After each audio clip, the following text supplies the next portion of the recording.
chịu tắm cái lồng thịt này là nhưng mà bé là sắp phụ kề bé mà chuột lên à bé là bơ chó cha mà chuột lên đi lên luôn thế nào nè ilu sáu ilu hậu để ilu sáu để ilu hậu nọ thế bé chuột lên để bé là bơ lên luôn rồi để còn nó plau không plau lúc ra rồi mình lúc này đó mà nó tất còn cái chỉ lò thế thì còn cái chỉ lò này mà để thế kia nó cái chỉ để cái bia là thế kia cho nó cái chỉ một cái nhau cái gì cái chỉ nhau mà ta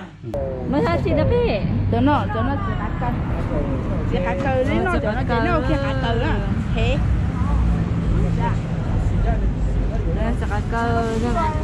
cho tờ vừa chỉ mà nó dài chỉ tờ chỉ đủ nó khó không đi trả đâu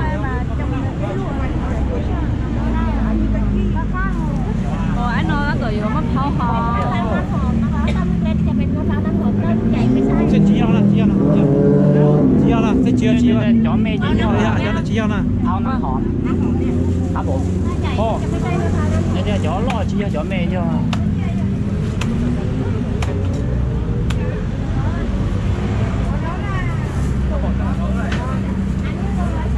lúc bữa chơi lúc đó bảo chào bây giờ ba ý được thế là chào một sen thôi ý được mấy giờ sen lúc ý được cái chất sen nữa gì can't try lo come here come here you can try in front of the camera come on you want hold it yeah mày cái dầu ơi cái chị đục lo rồi nó mình đục lo đó ok take a picture of you yeah fresh smile coconut yeah take a look yeah yeah rồi nè cái này nhớ giảm cái học kia cái gì đó hảo à không biết nhớ là năng hồng à nơi để cho mẹ vô nắm hòm cho lọt chi giờ cái bé hồng vậy này hảo à cho vô là hủ ăn cá cua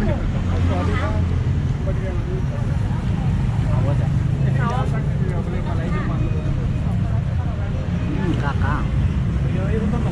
ô chẳng có chuyện tôi cùng đồng thầy tè thế luôn không tập cái là sao anh chưa mới mò giá phải to lấy chắc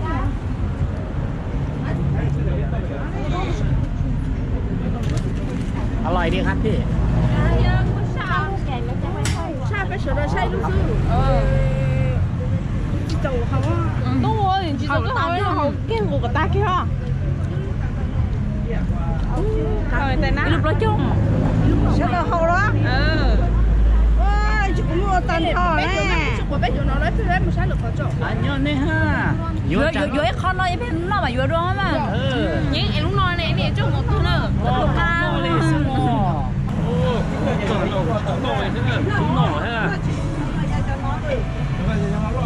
mỗi lần chỉ là sai tiền ra mà nó là một cua sơ cho nó là cua măng cúc nó là thái cua măng cúc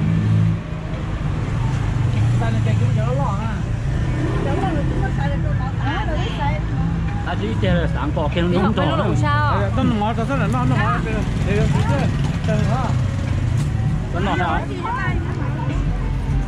phải cũng mà ai chỉ để tiền liệu ai chỉ tái nữa ai chỉ nữa là independent thì nó có bằng cả cái gì từ để lý cha giá chim à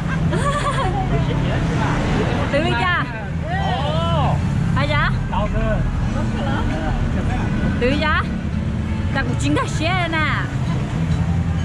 đây là tự giá nè cái nói là chỉ về biết tự giờ mua châm lại ok là chỉ nó bé tặng mình chỉ là nó ngó nè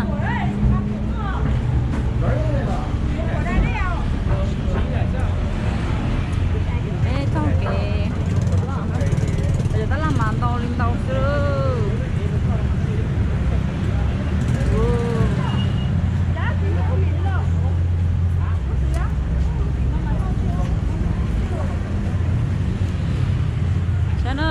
nó mà mỗi chỗ tạt bán nó là chỉ cả nhau này ở chỗ nó bây giờ bữa chỉ chơi rồi nè bác chị nó mà khi dọc đầu nó na sẽ cả phương tụi lùi tụi nó xin là bỏ cái tủ lót mất cái tủ lót bên đó để tăng ca nó kia để tay là tay tủ nó kia cả đó lại tăng ca kia nó này cả nó cái tủ nó nè nó nói mất tủ là thành con á tụi nó bắn nó tạt mà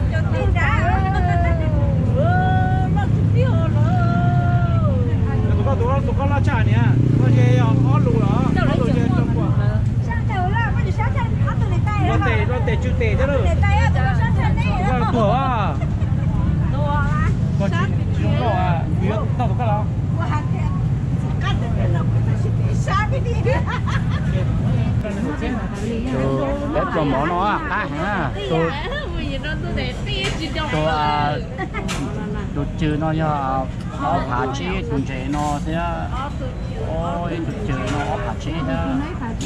Có phá chí ó. Chí thế à? Có tôi chí thế. Chí thế. Có tôi chí thế. Suối tôi chế chi chở lò thế á. Yeah. Tại na, tại rổ kia lấy. Nó nè. Nó tôi nó. Rồi nó rồi thay rồi bây giờ nó ngoài cá sắp từ. Ok. Đó, lồng mỏ nó bé lần non này nó nè. Nó bé non to già đấy, đã có rồi, nó chỉ là gì? Chỉ cá bị chơi này lỏng thế này, cá. Cái món nó phải lên đi. Bé non thế này tí à. Chỉ chơi này cũng chơi, nhất tất ba thì cái đấy họ đưa lại à? Cái rồi tới cho chặt quân. Cho chặt quân nữa. Cá được tiêu. Nó cũng đang sang lúc tao hồi cũ luôn. Nó là nó quá. Lúc tao hồi cũ luôn đâu. Nó đi chơi. Mình nghĩ cái lòng nọ của nó này.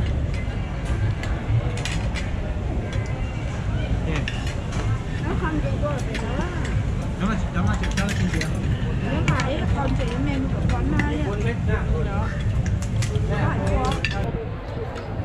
nó là bé là nó mò rồi nó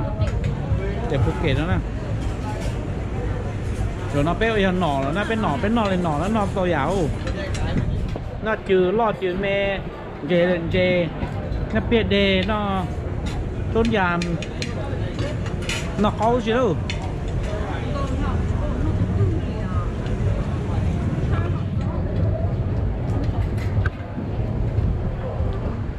nhảy thế tại nào cái nó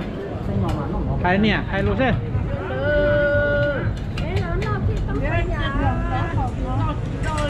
tôi chưa có ốp hạt chi lại ốp hạt chi nhật thay à rồi ít dễ ít bột là thế không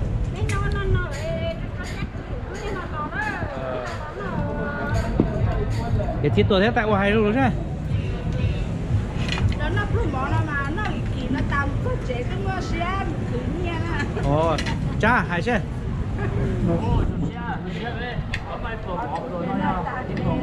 chỉ sắp lời cơ sắp lần lúc xưa thì bé hỏi bé lọt bé lọt nói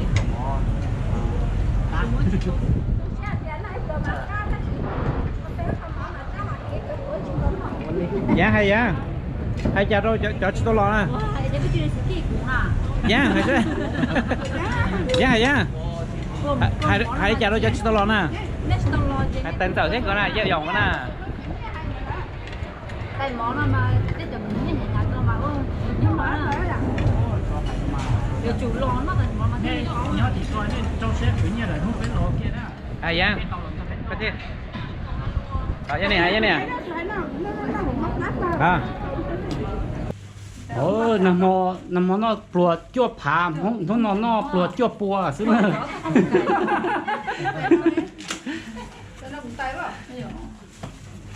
cái này à ta mình cải tại chỉ trong ba chỉ cho chị em ba chị đồ rồi à ít đồ là phải thì bên nó sẽ nhá ha Mình chỉ bỏ tay nó vào nó bà chồng ngân giá thì có nói là không nói tay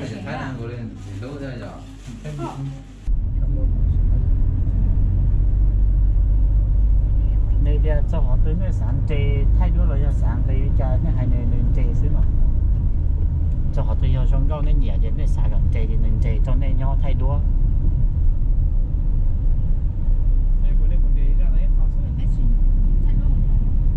sẽ để bộ sáng chế thay đổi rồi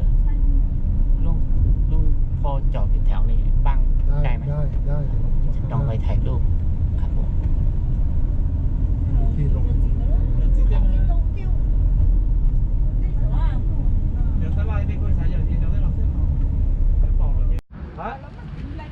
trong nào thì đặt cái gì đó đúng này thì đặt cái này trong nào có thể nhập trong ý trong nó có thể chế bình trong nào sao ไปไปลากเก็บไป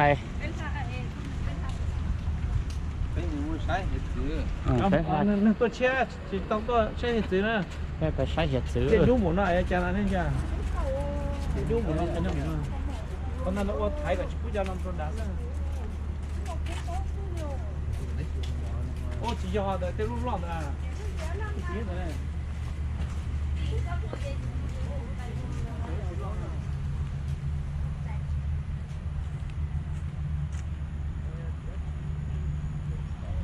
ô su dê su hẳn nó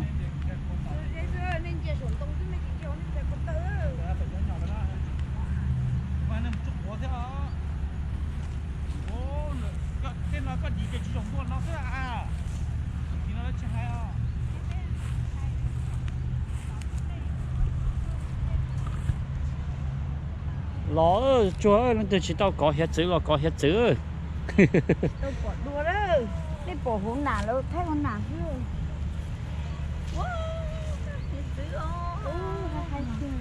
hai tít tia luôn su dê thì chỉ chờ chỉ mới tới nó không vội nó ngon nó dù à cho nên bỏ lên chú đúng rồi anh ấy chỉ lo cho bỏ lên chú một số nó thấm đã có này cơ một bên đó là cái chỉ mua vậy su dê mà nên mà một chuyện chứ là ô chẳng được cô tiêu mình cà tới cho lòng gạo cháo để mình cà phải nói những bay tôi hai xe nên chỉ hai tới chúng ta tại đó là thế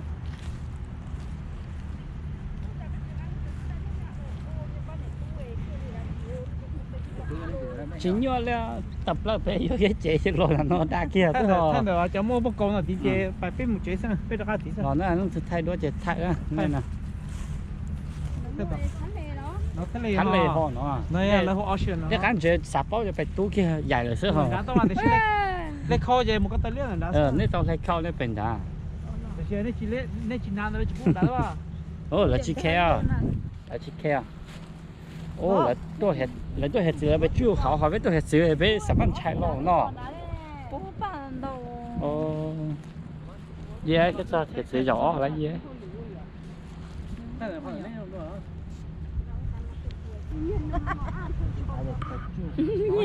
nhìn này tên này khổ con xưa nào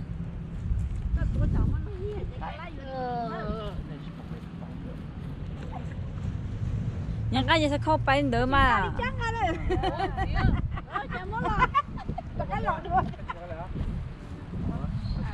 thế nào tụi nó hẹn sao tụi nó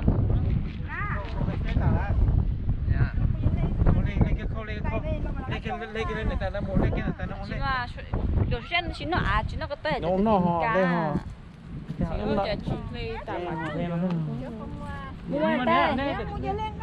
tay những cái gì mua lọ to này tay lê đi lê không bay này một tiền tiền mà tôi tạm mua đấy chu của tôi đê đấy thì giờ đây thì nó chu trong trà đấy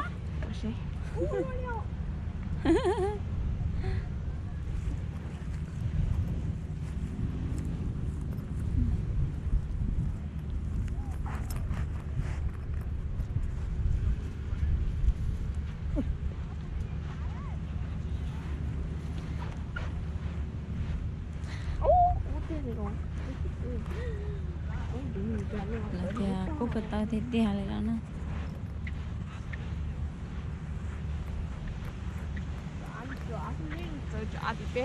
dạ rất là cho nó chỉ cho nó cái tay ạ nên đi dùng chui ạ đấy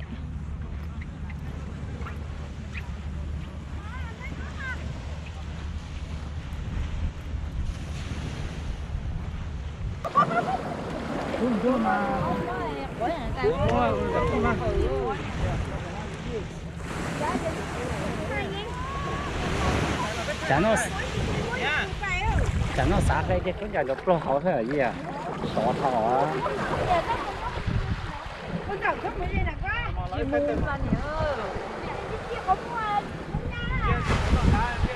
thì này cứ tì phải sát tỏ số Đi này à? thì sát tỏ số ok đấy mà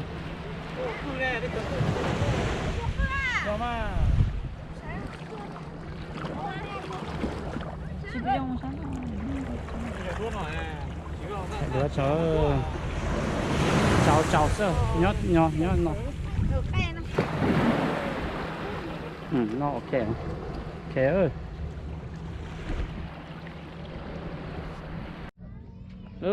nó là mà thiết gì bé là bé tôi chọn để lúc trong Phuket kia nữa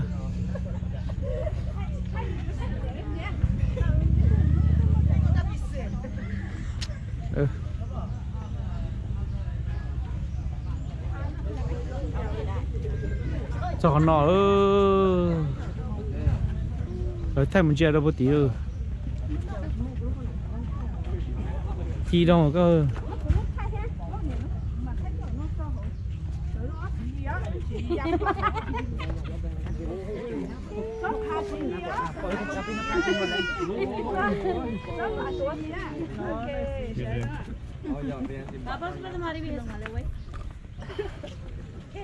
Papa đi con nó bật đi.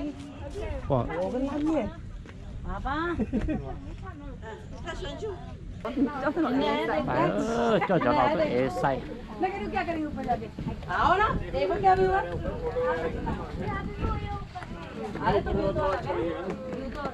Để trống.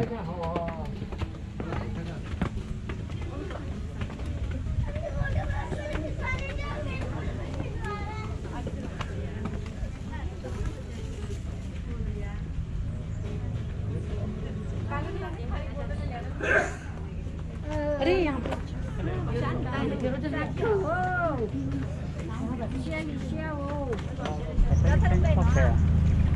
Nó nè, nó cho cà lôn, nó chuột chân biêu cà lôn, ở chơi nó còn chuột chân biêu cà lôn á, cà lôn phơi, nó thay cái bỏ cái mặt cái này á, tầm nó là pet rồi tầm nó phải nó là thế mà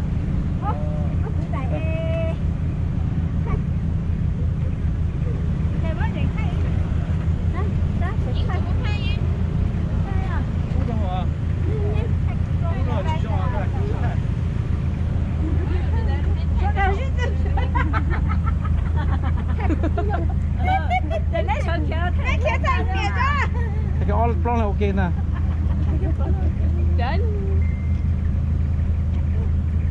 tại nhớ có chỉ cho đây giờ cái nào tao này người ta sẽ tại na hết thì tại na có thân thầy tay thân mà thay cái tài ra mà thay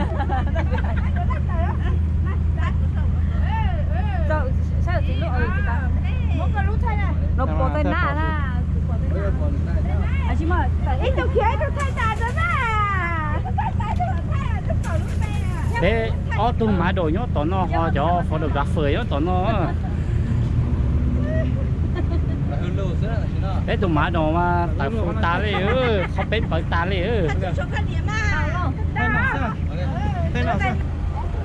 trả nữa đúng không thay cái chế lụa là thế chứ bây có xí cái lúc nào nó sẽ nhiều món đồ như thế hả bị thay nhiều sữa mà cả rồi thay dù phanh nữa nè ที่นี่เราถ่ายเองใช่ป่ะ ใช่ค่ะใช้กล้องตัวเอง ครับผมเนี่ยจะอยู่สีอยู่ตรงท้ายเสื้อ ตัวนู้นthayตัว ค่า100ใช่ไหม คนละ100ค่ะ คนนั้นอ๋อ2คนก็200 กี่ อ๋อ ถ่ายกี่รูปก็ได้ใช่ไหม แต่ยี่ 那 ตู้ 太不正路了，我这看了到的是嘛，要一对一波， อ๋อ 一顿一波。哎，那个太热， อ่าใช่แต่รู้ด้วย 太老好看，太点么？不要滚去那了。拜，俾啲拜好，吃好ทั่วภาคแก่มันไม่ไปเชียงใหม่爸爸。好了人哋去道理nó nè tụi nó đòn gì xí nè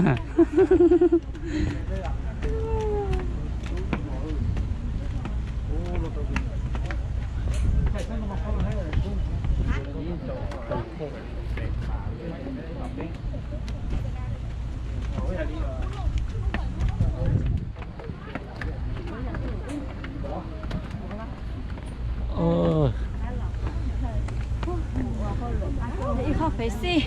姐姐。呀。bây giờ mua nó cũng đâu có khó mà mạnh chi thế đó rồi phải bây giờ tao chơi phải chơi sao tao phải chơi gì à nó phải sao mà sao tao biết à tao phải hỏi một bữa nè đi ra tao hỏi một bữa là đúng nhận nó thế nào Trời, trên chia là có vậy cái à? Tao một có, tao một có nha, một giờ nhưng có chơi mình mùi giòn thế mà. Tao mua sao thì nó họ tự mua ta. Ở trên này bài này tập bài ở đây, chỉ mua số giấy thì đến chế là hậu đấy.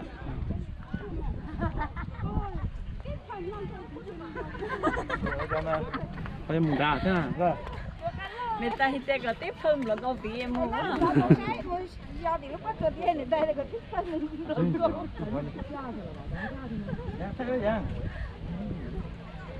thay đua là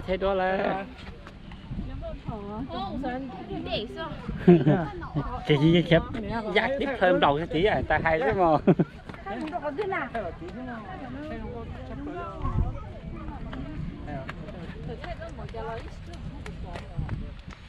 nó cho nó là hoa lẹm plum thế nhớ tao hậu phụ kẹt nó nhưng xuống câu cơ chứ chẳng nó với tôi lý do ta tỏ ra giả ta số chẳng nó cú là thay đổi giờ tí cho chứ một nhà đi qua dùa xưa là bố giàu nó là sau thì ham năng lên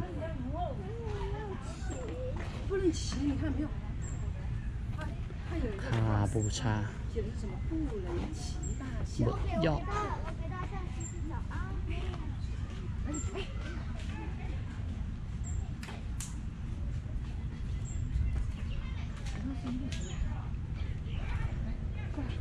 要爱护这些东西，不能那个，知道吗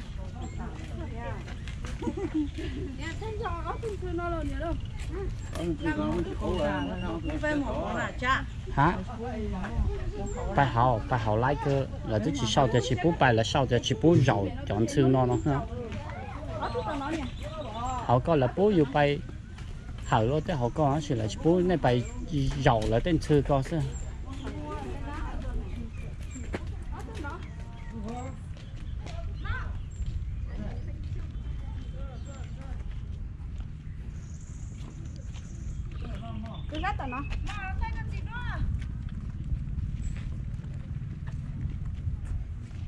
chị thay con lúc còn là gì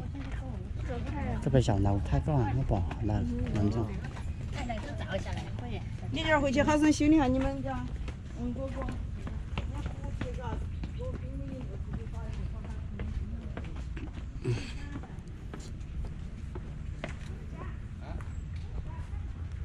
ฉันดูกูเกอ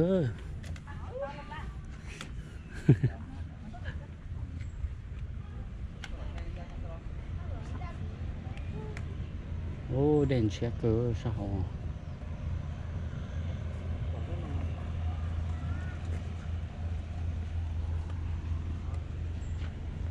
พอซาเยอะซาเกอเลยเหรอ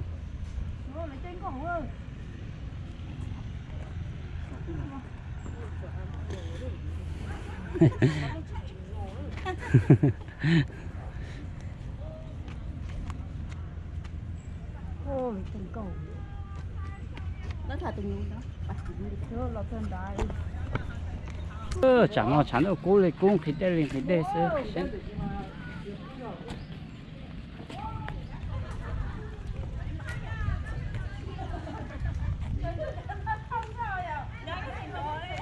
hả?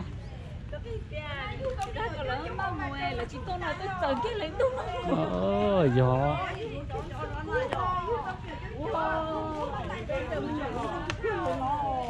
Ủa, sao tìm cái tiền đó chắc bá sọt cái lỗ hậu. Khỏi cho những sư mê xe không? Do là chờ. Do này đã gọi là chờ tôi nói hết chè là chỉ là chỉ cho chế vàng xưa là tôi cho chế xịp lô cầu lô bài ơi.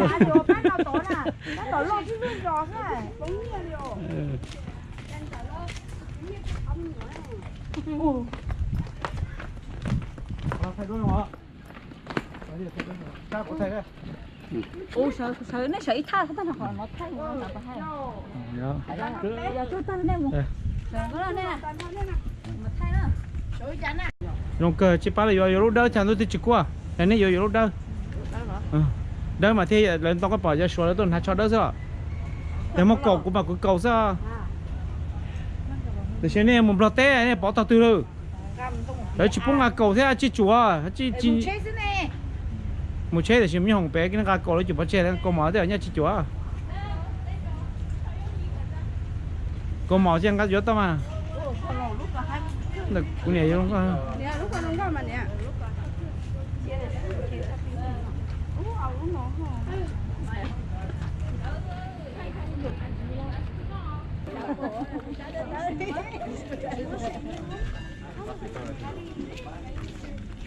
thấy một xe bao sạt đó đây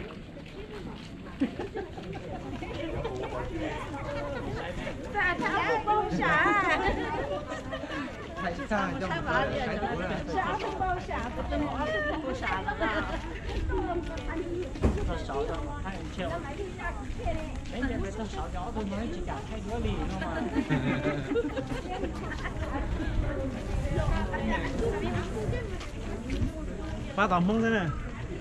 bắt là tầm mông thế à mông tới tiền cho ta là tí là do là thế như này họ để cho chết thế này họ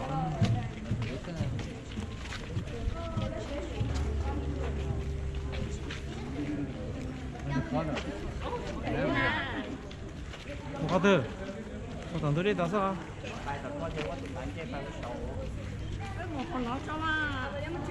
muốn đánh thun nó chơi mà lo cũng một chơi tôi muốn tới làm được to ô thằng masai một tiêu thằng masai một tiêu rồi thằng masai một tiêu rồi cú nữa sao nó nào theo một tầng nó lò nữa thằng masai một tiêu nhà nữa à có tụi nào bấm lò đó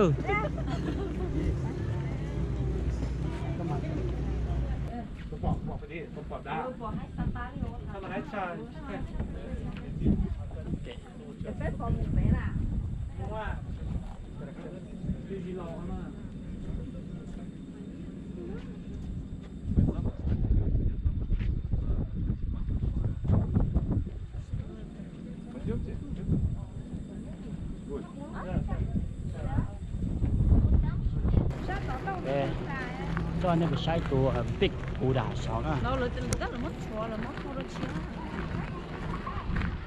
ผมว่าก็แบบโอ้แล้วมันถ่ายแล้วมันคอได้อ่ะจีละคออ่ะเขาคั่วก็มองละเขาเชื่อละปุ๊บไปมาที่นั่นชิไปแล้วต้องขอเท่าจ้ะ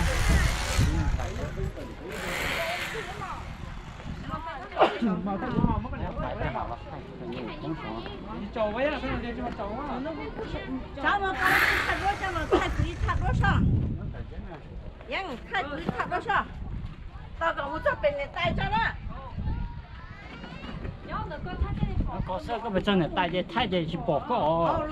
โอเคมาเจ็ดไทย thế nó là ô tô kia là ô chứ không thể lọ à giờ mà chỗ khúc khẩu có sẽ nhập bóc tiền nhớ với bỏ nó lại ôi nhá phải nó trả thay nó phải nó có cái mà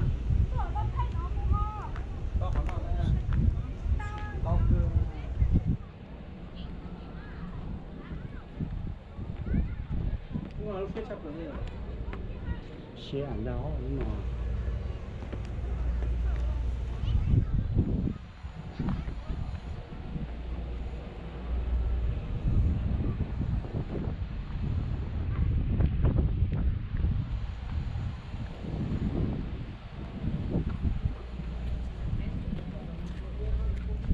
cái tủ đá nhau để nó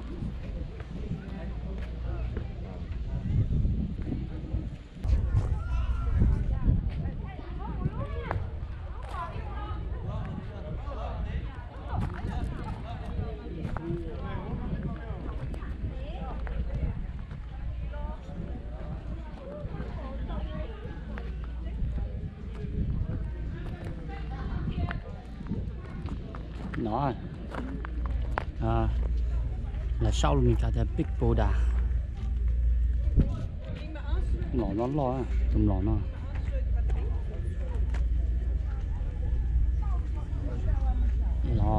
sai ô tô nó sai để nó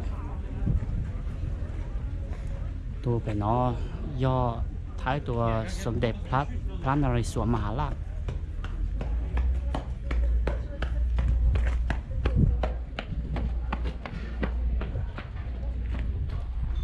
ตัวน้อยย่อเขาถ่ายที่ชี้นะตัวน้อยlà khu พระบาทสมเด็จพระจุลจอมเกล้าเจ้าอยู่หัวเขาถ่ายที่ชี้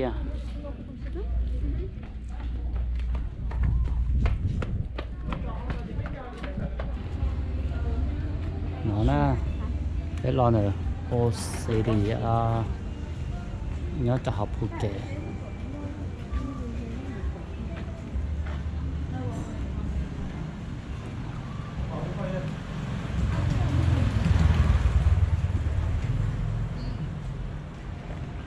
nó nè ô nhưng thay nó hay cử thế à do họ non đá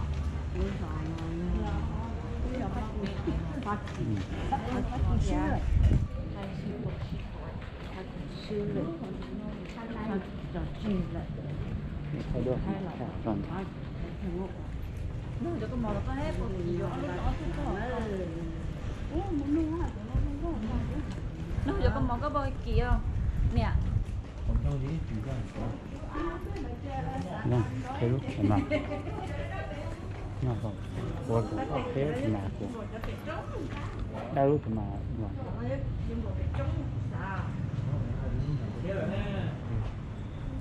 nó chỉ tao mua là tua mà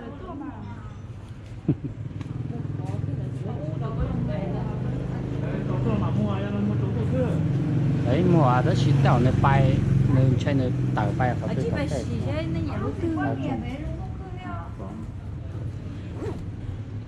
không có gì xì gì nữa mà nè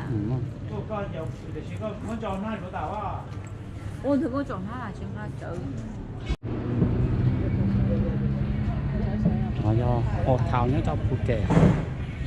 sáng nó do giờ chế bố thấy giờ chế nó chỉ thấy và giờ chế nó do nên giải thích chờ lại bố thấy lại tôi nhỏ sớm mai lâu cho tới rồi do cho nên phát kỳ là chọn chờ mình nghỉ nó bao nữa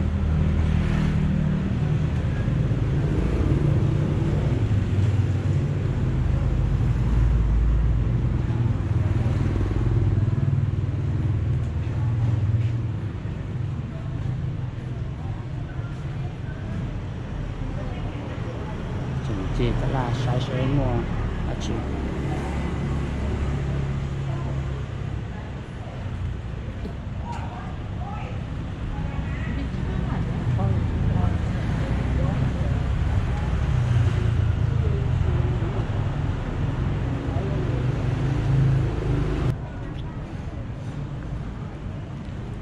em chỉ OCD 的 OCD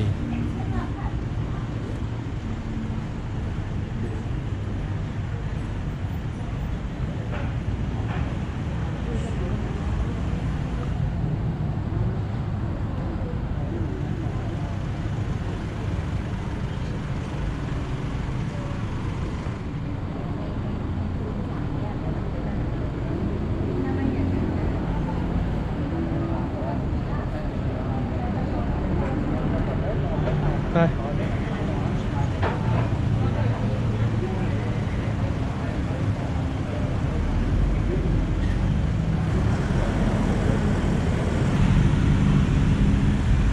bé làm cho nó món nè cú lán này họ nói này sẽ cú lán của nó này bây giờ cú à bây giờ mà mấy nhà sĩ tà thế tại cả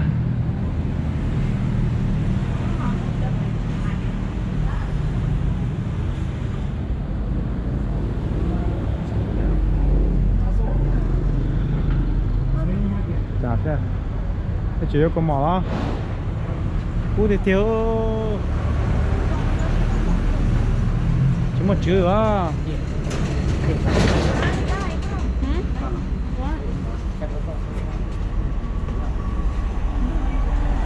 chỗ sao đi luôn bây giờ có xong hay cả sai cái này cả bây giờ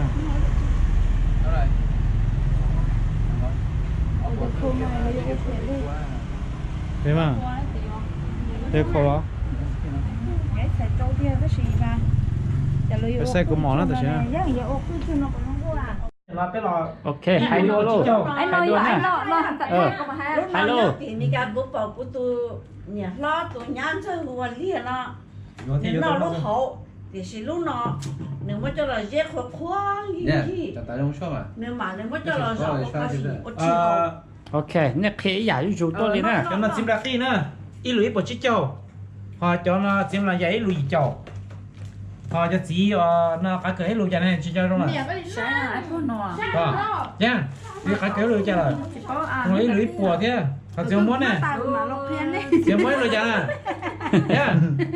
chim bố à tôi nói cái gì nè đây lùi châu cái gì à cho nó mà muốn cái gì mà này lùi xa châu cái gì sắp rồi nè họ cho chỉ nó tè mẹ này cơ tôi chỉ nó tè mẹ nó ít lùi ít bọn này có là tại sao chỉ nó cá thì mà ya chúng mình nói chuyện chúng mình nói chỉ cho nó có lại bị thay đổi tổng gì mà vừa tài vừa tôi cho nó xem 이거 내요 lửa họ cho chỉ số dễ lắm chỉ là ít lùi đi chơi tao à gì chào à bao cái ít bây giờ lúc chơi là chỉ mua thế giờ là kỳ biết tao nó nó chỉ thì đã là cái tụi nó còn lại cho lúc mà mi chúng nó này lúc nó là ít bùa nó đi chơi à sai giờ nó tao bỏ nó té lúc nào nó cũng bỏ nó té cho nó rất té cho nó tao chìm hát chìm đông mà nó giàu luôn chi xí đó tụi nó mà chỉ không hay luôn té luôn nữa ấy nó nó có cái không messenger nó này đây lúc nó có tụi nó họ phải lên luôn tại bây giờ có phải bự xíu mà người ta cao tiền xa đó là ô là một cà phê à một tỏi này ca tổ tư nó sẽ ngã lại à cái chế gì vậy lên cái lại vậy à hay cái tỏi có đó cái tổng có lái là chỉ qua chỉ có gì biết ngã còn to vậy tổng có bằng ta lái bay cái tàn thôi cho nó bây giờ tàn thôi và giấy phải gì bố tờ nữa ít chỉ hóa xả là chỉ bây giờ tí chỉ tôi thấy bố là cái luôn cái tôi chỉ số nó hả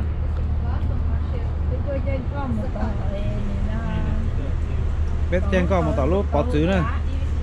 nó là bản thi về trường thời gian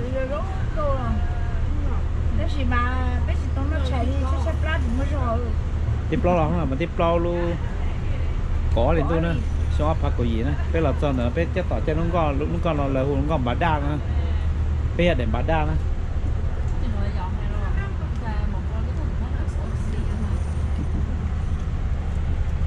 dạ lo cô sát tay à chỉ sao giờ cũng mà cũng sẽ tại lý thế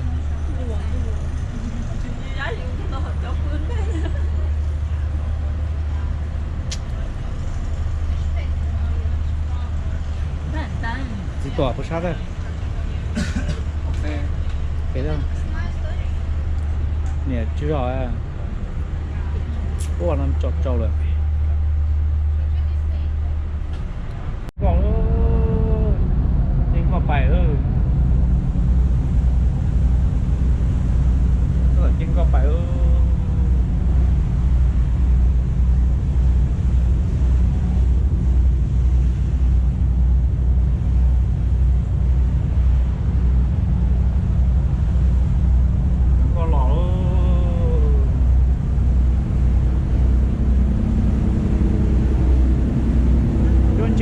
chôn trẻ thôi còn chôn trẻ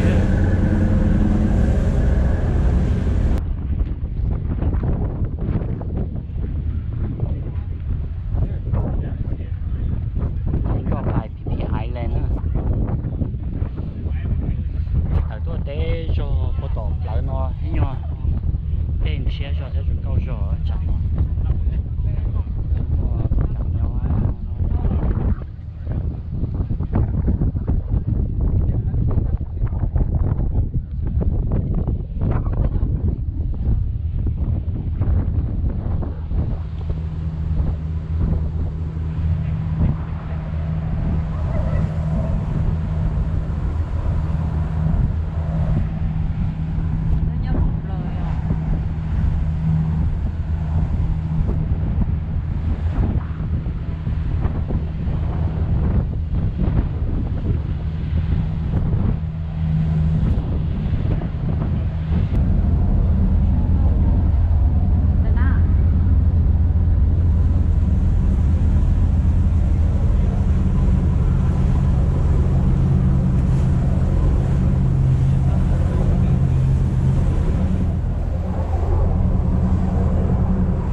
tờ đó thì là PM nữa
chiếc cười hiểu sao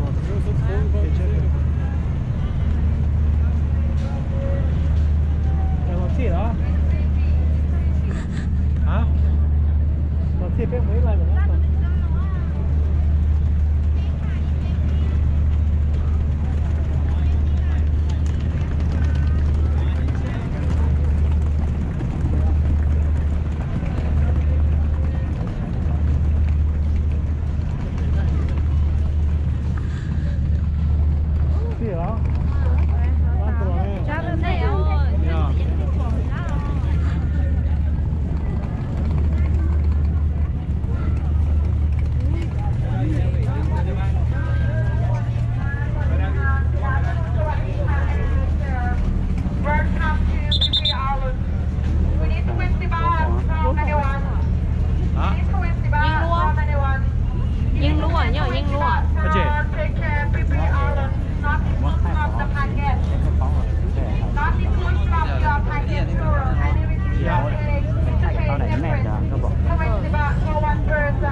bé một bé bỏ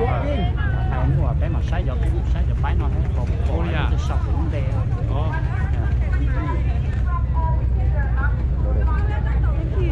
ta tỏ bé ta tỏ con đây nó trái một đêm mấy tuần này tôi tỏ bé nữa rồi nó mà tôi chả bé được bé nữa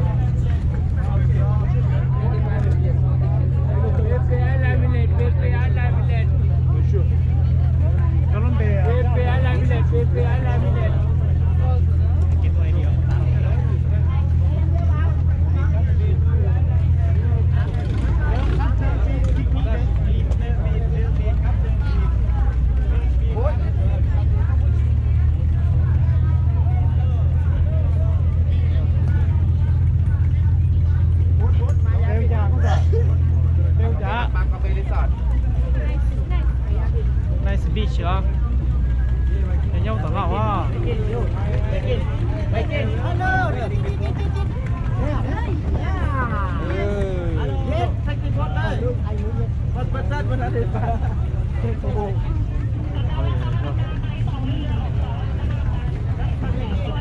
rồi chả bay tỏ bên nè chả bay tỏ bên nè rồi bác thấy qua nào tung này lâu qua này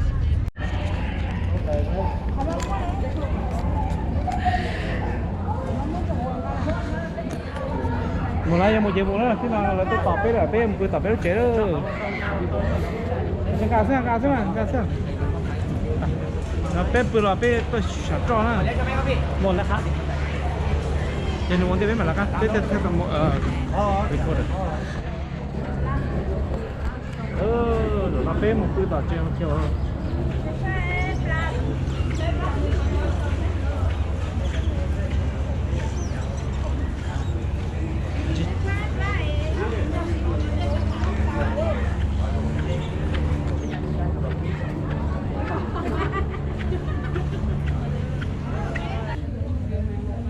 là cho nó là muốn cho nó đỡ rồi cho nó chữ nó sẽ sửa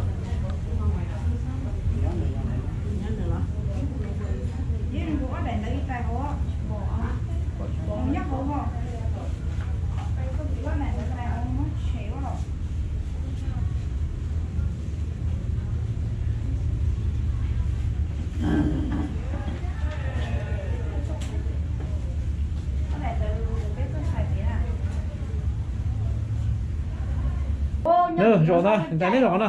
của thay xe thay để bên lúc giao phá rồi vậy nè cái máu phá nhìn thấy có bọn này thay lú xe còn nó bên là bự nó đã lúc cỏ pí nó nè ý hôm nay ốp phá chi ốp phá chi vậy thôi là ít bữa là theo thì chỉ mai là chỉ biết chơi thế bây giờ bự giờ họ theo đi xe gì chậu gì theo nhai ảnh đó chứ trong đó nè thì lúc ra nó là bự sữa chỉ bé trong giỏ chỉ là mấy in nhỏ rồi đó như bự là thế bự nó ngon lắm bỏ lắm mà nó lúc nào giờ tành cho tè đây tành cho tè nó nè tè nó lúc hôm nay của nó nào của nó nè lúc nào chơi con rồng nó tụi tôi lúc nào chơi hở quá tài nữa nè vậy như thế này anh tôi nói như tôi đi luôn lãnh đạo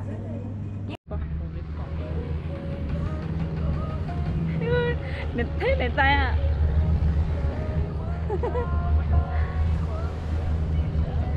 sao là bạn đã để cho thấy đúng không hả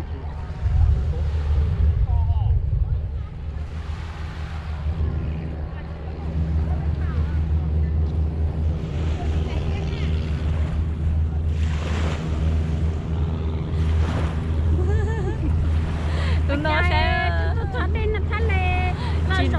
cho bọn nó đục đi cho chúng ta đi nè tụi nó chỉ muốn đá đê cái chụp bài đá đây tụi nó nên chạy đê tụi nó chỉ cả muốn đá đê nè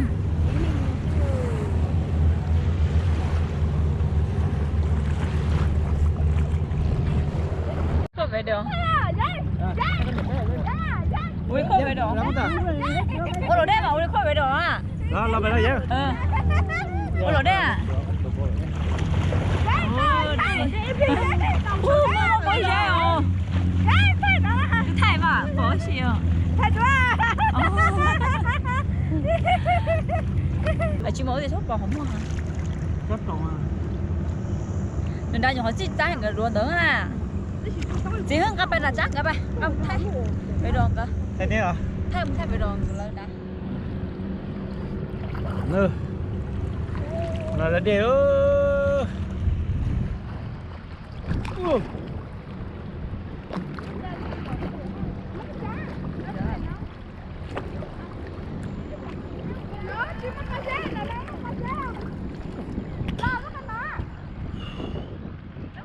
Một bao nhiêu đỏ, thế có một bao nhiêu à?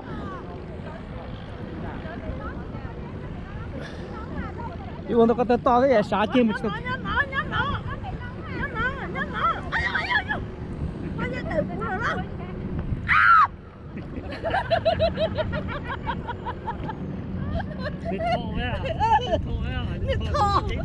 Cái chết thỏ là,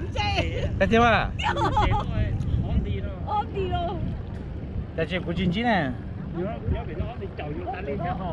Cái lấy yêu đâu nữa vậy?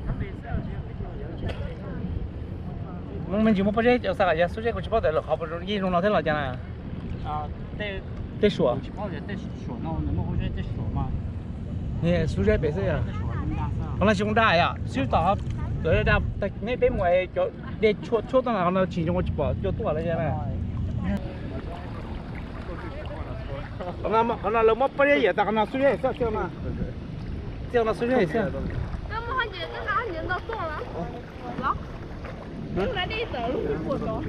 Nè, còn nó đi chung một cái đi, chung một chạy à? Phải rồi.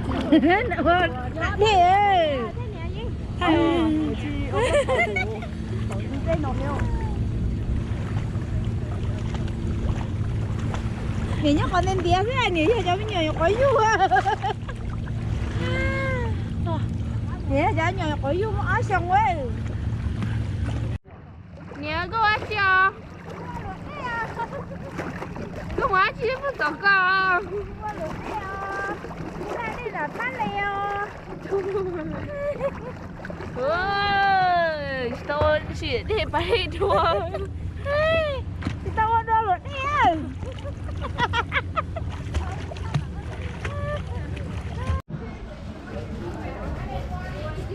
Nó bây giờ ta là chống phụ nhau cho kỳ bà đê để đi bà đê ít xa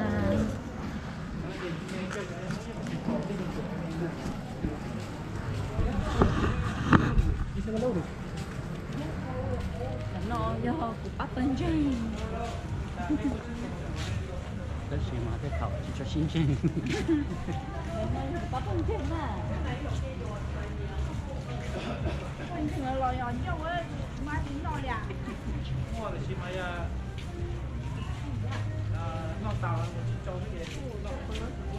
chú đây nữa.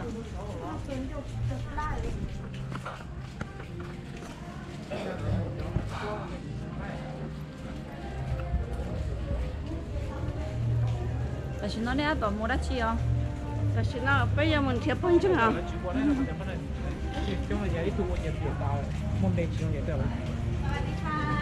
Cho nó là do món luôn đâu sao? Nó cho đủ giống mình tu. Đó, thế rồi thì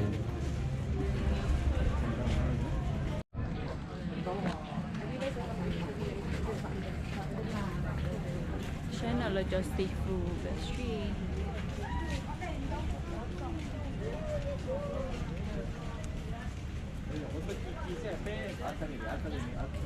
Không có liệu. Rồi cho nó mà lo tạt tạt.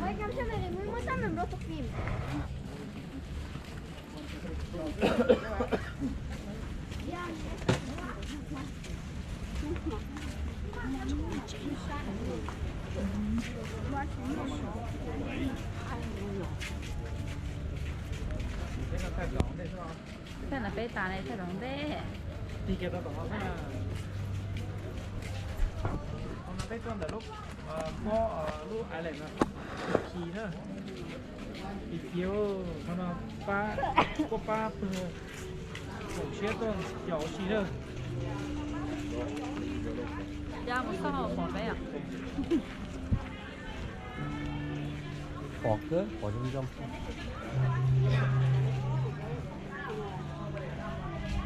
đó là chuyện đó là món sát tỏ con là cha sát tỏ nó con là bỏ bây giờ mà lúc sẽ khổ sẽ không giờ bây giờ à giờ cha giờ đấy mà chỉ sử dụng cái tỏ dùng chỉ một đá thế cho nó con thế này ôi là trên nó có từ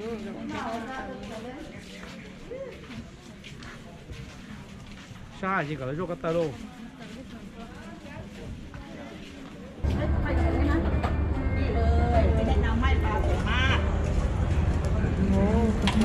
ปลาเผาใช่ป่ะปลาเผาเกลือ อันนี้น้องจะเป็นปลาเผาเกลือก็ได้ หรือเป็นปลานึ่งมะนาวก็ได้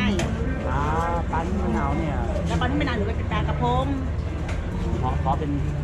ปลากระพง ครับผมขอนี่เป็น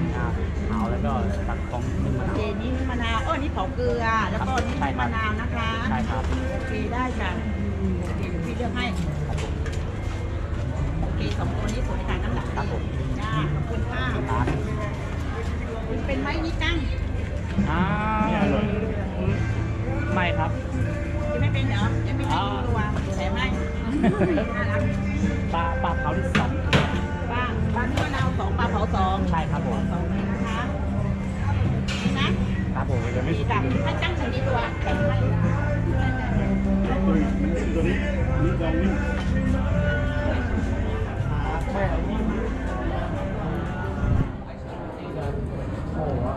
cái nó là nó ngon Nhà, giờ phải em rồi, dưới dưới thì nó nó dọn. เป็นนอเป๊ปตัวมอเดอพีไอแหล่งเนาะนะน้อยเป๊ปตัวมอเอ้อเดี๋ยวไปอย่ารอสต๊อกตาซึ่งน้อยยังเช็ดเป้าอันนึงหนาวน้อยผักคณะเอชัดของน้อยขับลูกไปแดงเนี่ยชัดต่อเทชัดของน้อยจะไปออกเดี๋ยวเชียงใหญ่ชัดของน้อยจะเยอะกว่าเชียงใหญ่ nó mê thế tuổi đây tôi Rồi á, bé bún đỏ á. Nhớ lúc lá lúc trống mà bé bún đỏ lúc đỡ á, lúc cho bé bún đỏ á. đó là bé nó cái tuần chế chi không chế tại nó tớ là ít tiền chỉ hoặc tớ nó được tớ tại nó cái con đứng tại nó tay nó à autopilot tại nó chế cao cái tay nó hỏi tay nó chỉ mà để nó chỉ lau cái giả để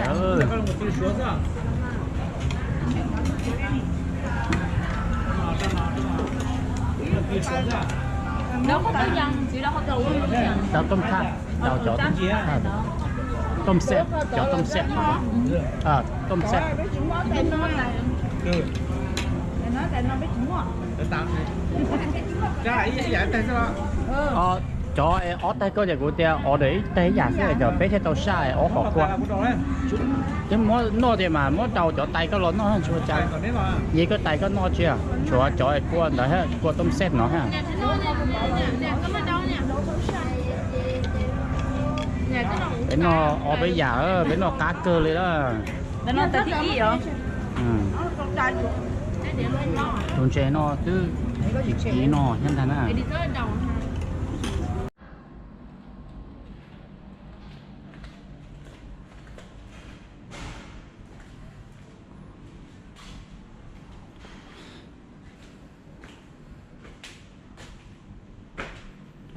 nói cho thầu morning nhớ cho họ phải lúc hòn chiều nice beach nó nè người ta đào tở xuống đó cơ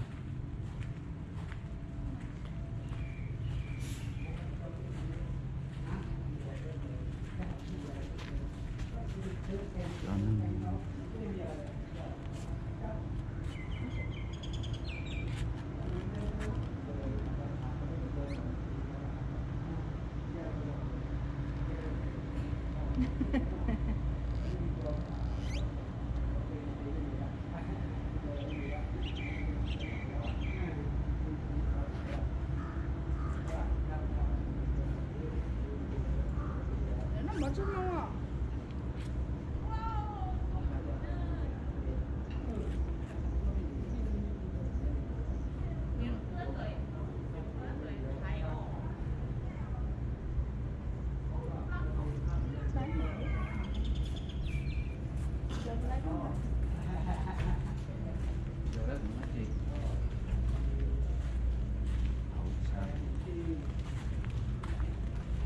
Họ bếp vừa cho không hổng no đó là chỉ nhớ hổng no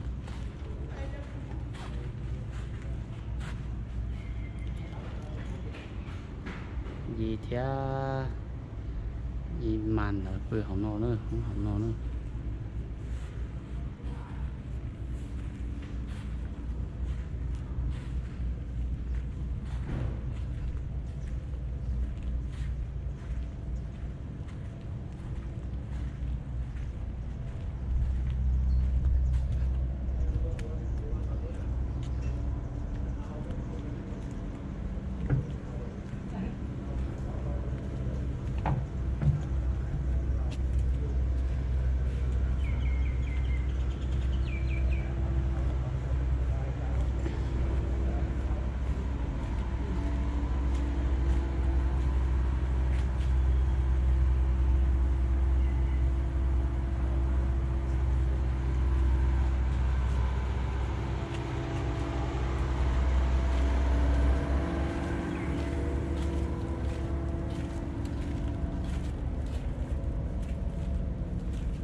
breakfast nhớ cho sáng một tí nào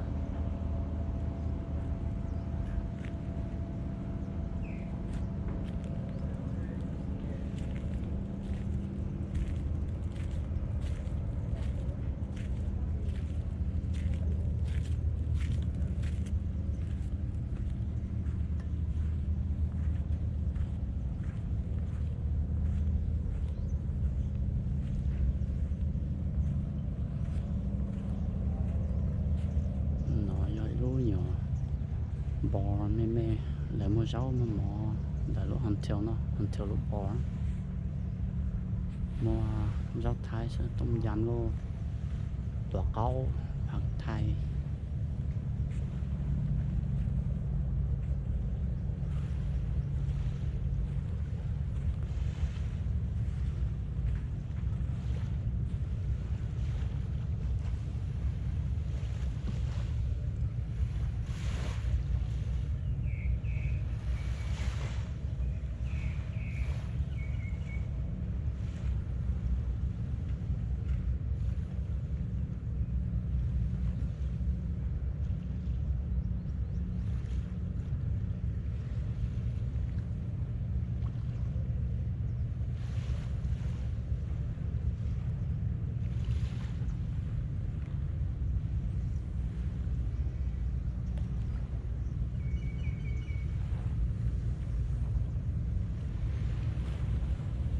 nói ấy khó hiểu những cái tuần chơi sao bối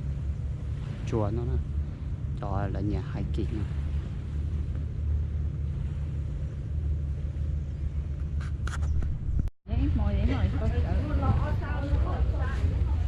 cái lò phải chế nữa tại thế quả thế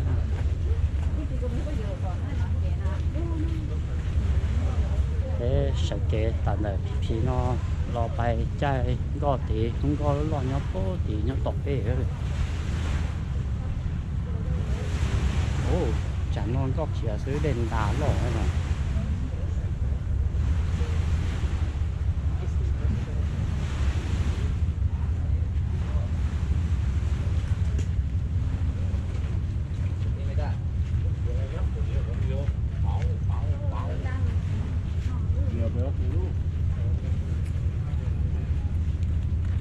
phải chế lên luôn trà lên nữa, nó phải chọn trà lọt chè rồi cho nó chọn trà mềm những ngắt tua xưa cho nó mà thấy con cá chơi sắp là chập bèn sắp là lì ó chạy lên luôn đi nó thế ó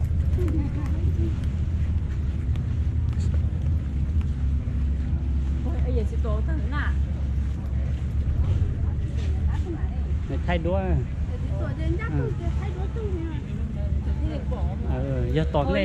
tóm này thì xí đợi thôi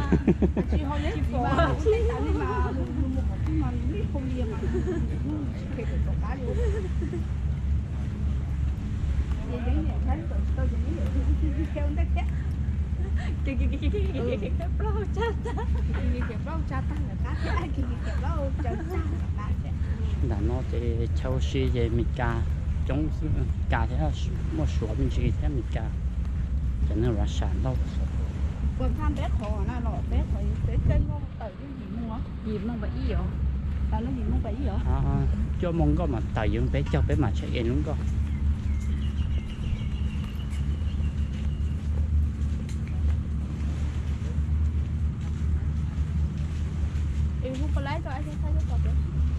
khu năm hôm nay chiều khu tuổi bây giờ cái chạy ở khu giả sản gió nó bay mà khu bay xếp là hai cả chỉ lái về bé cơ để cho bé bé mà lên bay xe để chạy nó hùng chỉ giả sơ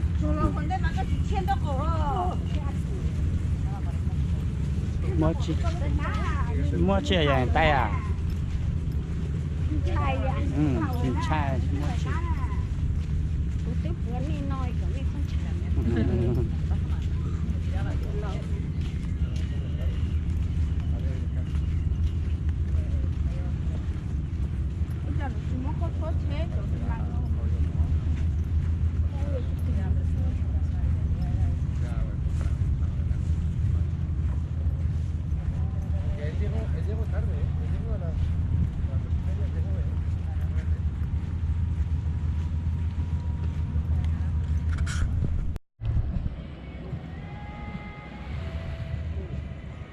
họ nói cho PP họ nói cho xa nó bóng nè